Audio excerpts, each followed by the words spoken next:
Q लिखा है ना, क्यू की वैल्यू लिखनी है ना, मैं क्यू लिख दिया है। परपेंडिकुलर है, एक्स में हो सकता है, वाई में हो सकता है, वाई में हो सकता है, जेड में। मैंने सॉल्व किया था, पूरा कंप्लीट हो गया था, पर बाद में देखा तो माइक ही चालू नहीं है। तो भाई इस वीडियो के अंदर हम देखने वाले हैं कैरेक्टरिस्टिक ऑफ स्केलर प्रोडक्ट। और मैं बोल रहा हूँ भाई देखो, इसके अंदर का जो पहला पॉइंट है ना, वो पहले पॉइंट को समझने के लिए आपको इसके पहले का वीडियो देखना पड़ेगा। क्यों सर इसके पहले का वीडियो देखना पड़ेगा? भाई इसके पहले के वीडियो में मैंने बताया हुआ है, बहुत अच्छे से एक्सप्लेन किया हुआ है, तो वो देखोगे तो ज्यादा अच्छे समझ में आए। क्योंकि वही पॉइंट को फिर से बार बार बोलता रहा तो कोई मतलब नहीं है। इससे अच्छा पहले वो जाके देख लो, फिर ये देखो तो चीजें क्लियर हो जाएगी। तो चलो स्टार्ट करते हैं। और उसके पहले गाइस बता देना चाहता हूँ कि हमारा जो फिजिक्स 2 का पार्ट है, M2 का पार्ट है, केमिस्ट्री का पूरा पार्ट है, बायो 2 का पार्ट है, वो हमारे दूसरे चैनल पे आ रहा है जिसका नाम है प्रदीप गिरी 11 12 अकेडमी। तो फटाफट जाके उसको भी सब्सक्राइब करके मेरे दोस्तों रख दो, और अपने प्रदीप सर को इंस्टाग्राम पे फॉलो कर सकते हो। तो भाई देखो, कैरेक्टरिस्टिक में चलो थोड़ा बता ही देता हूँ, थोड़ा सा, ज्यादा उतना डीपली नहीं बताऊंगा जैसे मैंने उस दिन बताया था, बट आज थोड़ा सा। हमने देखा था scalar product and dot product of two vector is equal to क्या होता है, मैग्नीट्यूड ऑफ टू वेक्टर, और दोनों के बीच का जो एंगल होता है उसको हम क्या लेते हैं, कॉस थीटा लेते हैं। तो magnitude of two vector and angle between two vector क्या होगा, cosine theta, cosine of angle theta between two vector. तो ये था, उस दिन मैंने ये एक्सप्लेन किया था scalar product and dot product के लिए, ये आपके दिमाग में होगा। अब इसके अंदर गाइस ये देखो Q cos theta, Q cos theta क्या है, ये क्यू कॉस थीटा कंपोनेंट है, किसका कंपोनेंट है, क्यू का। और जो क्यू का कंपोनेंट होता है वो क्यू पे नहीं होता, किस पे होता, ये जैसे ये क्यू का, ये क्यू है, क्यू का कंपोनेंट कहाँ रहेगा, पी पे रहेगा। तो क्यू का कंपोनेंट या देखो, component of Q in the direction of P, ये सभी चीजें मैंने उस दिन एक्सप्लेन की थी। बट अगर मैं यहाँ पी का कंपोनेंट लूं, तो जो पी का कंपोनेंट रहेगा वो किसके जस्ट अपोजिट वाले वेक्टर पे रहता है, उसका डायरेक्शन जस्ट अपोजिट वाले वेक्टर पे रहता है।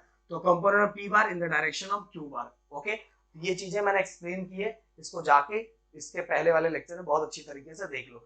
अब बात करते हैं सेकंड।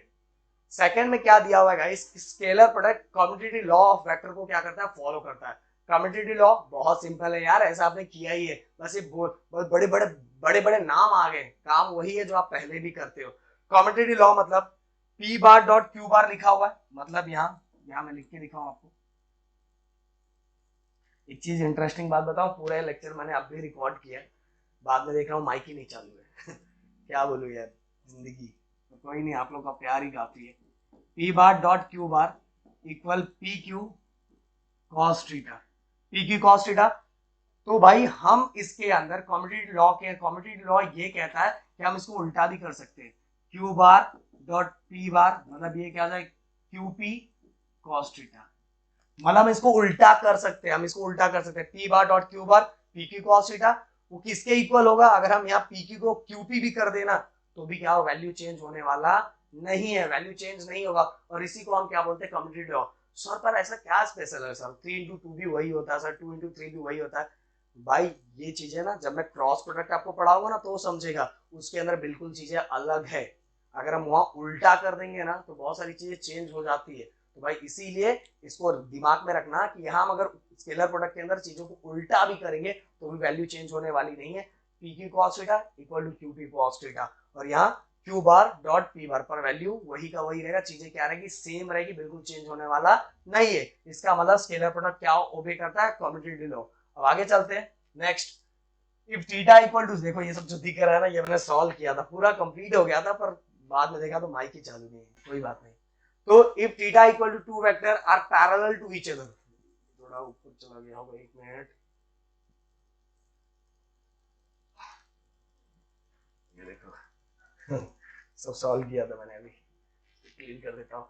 तो गाइस पहला इसके अंदर हम देखेंगे कि हमने पहला देखा कि जो स्केलर प्रोडक्ट है वो कम्यूटेटिव लॉ को ओबे करता है। अब दूसरा हम देखने वाले हैं कि जो स्केलर प्रोडक्ट है वो डिस्ट्रीब्यूटिव लॉ को भी, डिस्ट्रीब्यूटिव लॉ ऑफ मल्टीप्लिकेशन को भी ओबे करता है। अब डिस्ट्रीब्यूटिव लॉ ऑफ मल्टीप्लिकेशन क्या होता है, चलो मैं बताता हूँ। डिस्ट्रीब्यूटिव लॉ ऑफ मल्टीप्लिकेशन यहाँ ऑलरेडी दिया हुआ है, पर चलो मैं आपको एक्सप्लेन करके बताता हूँ। Q bar plus Q P R लिखा हुआ आर। अब गाइस हम डिस्ट्रीब्यूट कर सकते हैं, मतलब पी बार का मल्टीप्लिकेशन पी का बार क्यू के साथ, then P bar again R के साथ, ये हम डिस्ट्रीब्यूट कर दे रहे हैं। और यहाँ ये एक्सप्लेन करने के टाइम बीच में डॉट देना, क्योंकि हमारी आदत ऐसे मल्टीप्लाई करने का है, तो अगर यहाँ मल्टीप्लाई कर दोगे डॉट की जगह बोलेंगे सर डॉट और ऐसा मतलब दोनों का ही मल्टीप्लिकेशन होगा, नहीं भाई यहाँ अलग है, डॉट की जगह यहाँ डॉट ही देना। तो इसी को क्या बोलते हैं डिस्ट्रीब्यूटिव लॉ। सर ये तो हम करते थे, भाई यहाँ हमें ये लॉ बताया हुआ है तो हमें ऐसे लिख के उनको बताना पड़ेगा कि कम्यूटेटिव लॉ भी फॉलो करता है और डिस्ट्रीब्यूटिव लॉ भी फॉलो करता है, क्योंकि बहुत सारे वेक्टर वो चीजें फॉलो नहीं करते, इसीलिए इसके अंदर बताना पड़ रहा है। तो तुम्हें दो रूल पता चल गया। अब इसके बाद कुछ स्पेशल केसेस है, वैसे यहाँ दो ही केसेस लिखा हुआ पर एक केस और है जो मैं आपको बताऊंगा, और नोट्स में आपको तीनों केसेस जाएंगे, टेंशन मत लो। तो हमें जो स्केलर प्रोडक्ट का जो इक्वेशन था, scalar product and dot product का जो इक्वेशन था वो क्या था, P bar dot Q bar equal P Q cos theta, यही था। अब मान लो दोस्तों दो वेक्टर पैरेलल हैं, दो वेक्टर पैरेलल है मतलब दोनों या तो x में ही है, या तो दोनों y में ही है, या तो दोनों z में ही है। तो उस कंडीशन के अंदर अब देखो इनके बीच में तो कुछ एंगल बन नहीं रहा है, जब दोनों दो वेक्टर पैरेलल हैं तो उनके बीच में कोई एंगल नहीं बन रहा है, तो थीटा कितना हो जाएगा 0। तो पी क्यू कॉस थीटा कितना हो जाएगा 0 डिग्री, और कॉस 0 डिग्री कितना होता है 1 होता है, 1 होता है। तो इक्वेशन क्या हो जाएगा, जब दो वेक्टर पैरेलल होंगे उसके लिए डॉट प्रोडक्ट के अंदर P bar dot Q bar equal to क्या हो जाएगा पी क्यू हो जाएगा, ये याद रखना है। और उस केस में गाइस आप सभी को पता है यूनिट वेक्टर कैसे लिखेंगे। अब आप सभी को पता है कि दोनों वेक्टर सेम ही डायरेक्शन में, मतलब पहला वाला भी एक्स में है दूसरा वाला भी एक्स में, तो आई क्या दिखाता है, आई दिखाता है एक्स डायरेक्शन। या क्या I cap dot I cap equal to कितना का 1, J cap dot J cap मतलब दोनों ही वेक्टर कौन से डायरेक्शन में है, वाई डायरेक्शन में है, J cap dot J cap equal to 1, क्योंकि यहाँ वैल्यू 0 नहीं है, इसको क्या लेंगे 1, कितना है 1। देन इसके बाद के कैप डॉट के कैप मतलब ये जो वेक्टर है कौन से डायरेक्शन, दोनों का दोनों ही जेड डायरेक्शन में है, कौन सा direction Z direction equal to 1। तो भाई आई कैप जब भी दो वेक्टर पैरेलल होंगे तो यूनिट वेक्टर में I cap dot I cap equal to 1 होगा, J cap dot J cap मतलब कहने का मतलब दोनों वेक्टर सेम ही डायरेक्शन में, दोनों वेक्टर जब सेम डायरेक्शन में होगा तो उसका यूनिट वेक्टर का आंसर क्या होगा 1 होगा। I cap dot I cap J cap dot J cap K cap dot K cap equal to कितना होगा 1 होगा, ये दिमाग में फिट करना है। बट गाइस अब मान लो दो वेक्टर एंटी पैरेलल है, एंटी पैरेलल है, एंटी वाला पैरेलल नहीं एंटी पैरेलल, एंटी पैरेलल मतलब कहने का मतलब क्या है, एक इस साइड जा रहा है एक इस साइड जा रहा है, तो भाई दोनों के बीच में जो एंगल बन रहा है वो कितना बनेगा 180 डिग्री का बनेगा ना, कितना बनने वाला 180 डिग्री। तो ये यहाँ क्या हो जाएगा, इसका इक्वेशन फाइनल क्या हो जाएगा, P bar dot Q bar equal P Q cos 180 degree, और कॉस 180 डिग्री कितना होता है -1, तो इसलिए P bar dot Q bar equal to कितना आ जाएगा -PQ। क्लियर हो गया भाई, तो इसका इक्वेशन ये होगा, याद रखना। अब चलते जो तीसरा और लास्ट इसका लास्ट जो तीन केसेस दिए हैं, लास्ट वाला केस, लास्ट वाले केस में क्या है कि मान लो तीनों के जो दोनों वेक्टर हैं, दो वेक्टर जो दिए हुए हैं वो दोनों एक दूसरे के परपेंडिकुलर है, परपेंडिकुलर है। अब परपेंडिकुलर है तो आप सभी को पता है एक एक्स में दूसरा वाई में है, या तो एक वाई में है इसके तीसरा जेड में है। ओके मतलब कहने का मतलब दोनों वेक्टर क्या है परपेंडिकुलर है, एक एक्स में हो सकता है वाई में हो सकता है, वाई में हो सकता है जेड में हो सकता है, या तो एक्स और जेड, पर जो दोनों वेक्टर है वो दोनों क्या है परपेंडिकुलर है, क्या है परपेंडिकुलर। और जब भी परपेंडिकुलर होता है तो दोनों के बीच का जो एंगल होता है वो 90 होता है, तो क्या हो जाएगा पी क्यू कॉस 90 डिग्री, और cos 90 डिग्री मेरे दोस्त आप सभी को पता है cos 90 जीरो होता है, ये जीरो का तो पूरी वैल्यू क्या हो जाएगी जीरो, तो इसलिए p bar dot Q bar equal to answer क्या हो जाएगा जीरो हो जाएगा। अब ये जीरो हो गया तो मेरे दोस्त जो यूनिट वेक्टर है मतलब एक i है, एक x डायरेक्शन में एक y डायरेक्शन में, तो दोनों के बीच में एंगल कितना बन रहा है 90 का ना, तो 90 मतलब क्या जीरो, तो यूनिट वेक्टर की वैल्यू भी क्या हो जाएगी जीरो हो जाएगी। I cap dot J cap equal to zero, J cap dot K cap equal to zero, K cap dot I cap equal to zero, मतलब जस्ट अपोजिट रहा, जस्ट उसका दूसरा यूनिट वेक्टर रहा तो क्या होगा उसका जीरो रहेगा, सेम रहा तो 1 रहेगा। ये दिमाग में फिट कर लेना मेरे दोस्त, क्योंकि बहुत काम आने वाला आगे जो करवाने वाला उसमें, और प्लस न्यूमेरिकल्स के अंदर। तो चलो अगला, अब इसके अंदर गाइस देखो इसके अंदर क्या दिया हुआ पहले ये समझ लो कि हमें एक वेक्टर दिया हुआ है, एक वेक्टर दिया हुआ है p, और इसको हमने तीन कंपोनेंट में रिजॉल्व किया है, x axis, okay, then y axis, then इसके बाद z एक्सिस रिजॉल्व किया। एक और वेक्टर दिया हुआ है, एक और वेक्टर है जो है हमारा क्यू बार, इसको भी हमने 3 एक्सिस में रिजोल्व किया, Q of X bar, Q of Y bar and Q of Z bar. Okay, तो भाई ये दोनों जो वेक्टर दिया हुआ है, अगर मैं इसका स्केलर प्रोडक्ट निकालूंगा, डॉट प्रोडक्ट निकालूंगा, तो इसका टोटल रिजल्ट कितना निकलेगा, ये मुझे क्या करना है, फाइंड करना है। ये मेन जो वेक्टर दिया हुआ है, इसको अगर मैं दोनों इसके कंपोनेंट को लेके अगर मैं इसका डॉट प्रोडक्ट या स्केलर प्रोडक्ट निकालूंगा, तो इसका फाइनल रिजल्ट कितना निकलेगा, वो मुझे क्या करना है, फाइंड करना है। वैसे ये क्वेश्चन आपका टेक्सचुअल भी है, बट मैं यहाँ करके दे देता हूँ और आपके बुक में भी है। देखो, ये हमारा फाइनल रिजल्ट आना चाहिए, हमारा फाइनल रिजल्ट ये आना चाहिए। अब देखो इसके अंदर पी वेक्टर है, इसको एक्स कंपोनेंट, वाई कंपोनेंट और जेड कंपोनेंट, यहाँ बस मैग्नीट्यूड है, तो ये आई हमारा डायरेक्शन का काम कर दे रहा है, ये वाली मैग्नीट्यूड और जी मतलब डायरेक्शन का काम कर दे रहा है, और ये वाला डायरेक्शन काम कर दे रहा है। वैसे ही क्यू को भी किया हुआ है। अब दोनों का डॉट प्रोडक्ट निकालेंगे और फाइनल रिजल्ट हमारा ये आना चाहिए। तो चलो करते हैं। अरे भाई बहुत सिंपल है, ऐसा हम लोग ना कैलकुलेशन तो ये आपको आना चाहिए।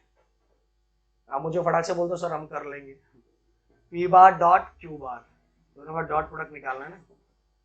P bar dot P bar की वैल्यू कितनी दी है, P of X I cap plus P of Y J cap plus P of Z K cap dot क्या है, Q bar equal Q of X I cap,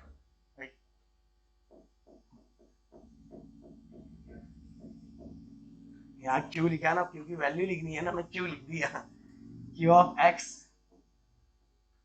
I cap plus Q of Y J cap plus Q of Z K cap. हो गया। आप guys क्या करेंगे, multiplication जैसे करते, इस वाले को पूरे के साथ, इस वाले को पूरे के साथ, इस वाले को पूरे के साथ, जैसा हम नॉर्मल मल्टीप्लिकेशन कैसे करते हैं वैसे कर रहे हैं। Q of X I cap तो पूरे इक्वेशन के साथ, पूरा इक्वेशन क्या है, Q of X I cap plus Q of Y J cap Q of Z. भाई जैसे हम नॉर्मल मल्टीप्लिकेशन करते हैं, और इसके बाद क्या प्लस, मैं डायरेक्ट नीचे नीचे लिखता हूँ, P of Y J cap. So क्या होगा फिर से इसके साथ, Q of X I cap plus Q of Y J cap plus Q of Z K cap. Okay, then इसके बाद फिर से प्लस, अब गाइस पी ऑफ जेड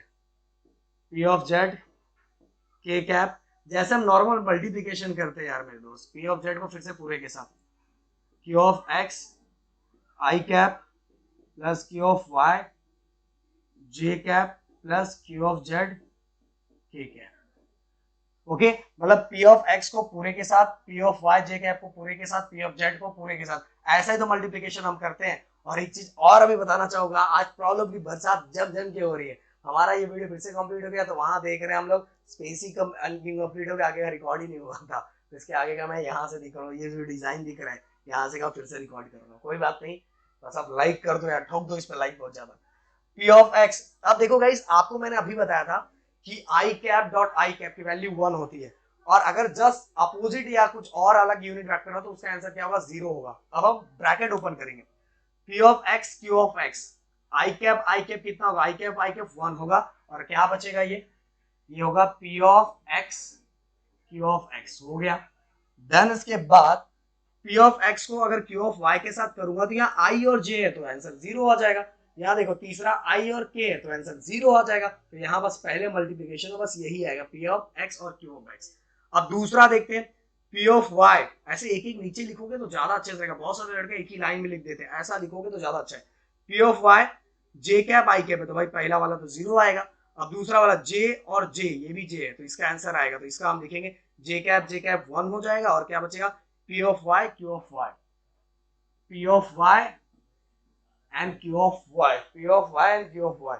इसके बाद लास्ट वाला जे और के है, जे और के जस्ट उल्टा है, तो भाई क्या हो जाएगा, परपेंडिकुलर है मतलब, तो इसका आंसर क्या हो जाएगा 0, और इसका आंसर 0 हो गया तो इसके साथ वाली वैल्यू भी 0 हो जाएगी। तो इसके बाद बस क्या लगा दो, प्लस। अब लास्ट वाला, इसका तो डायरेक्ट ही आप समझ रहे हो, के आई, तो पहला वाला 0, दूसरा के जे, दूसरा वाला भी 0, तीसरा वाला के है तो के 1 हो जाएगा, और आगे वाला क्या, पी जेड और Q Z, P Z and Q Z, P Z and Q Z हो गया। तो फाइनली हमारा जो आंसर आ गया P bar dot Q bar equal P X Q X plus P Y Q Y plus P Z and Q Z. देखो यही था ना, हो गया, निकल गया। तो भाई यहाँ हमने फाइनली पूरा का पूरा फिर से फाइंड कर दिया। फिर से क्यों बोल रहे हैं सर, क्योंकि भाई 2 बार हम कर चुके हैं, तो हमने फिर से कर दिया। और मेरे ख्याल से ये वीडियो बहुत अच्छा लगा होगा, प्लीज लोगों तक शेयर करो, सपोर्ट दिखाओ, और दूसरा चैनल जो बताया उसको भी सब्सक्राइब करो। बस इतना ही बोलूंगा। जय हिंद दोस्तों।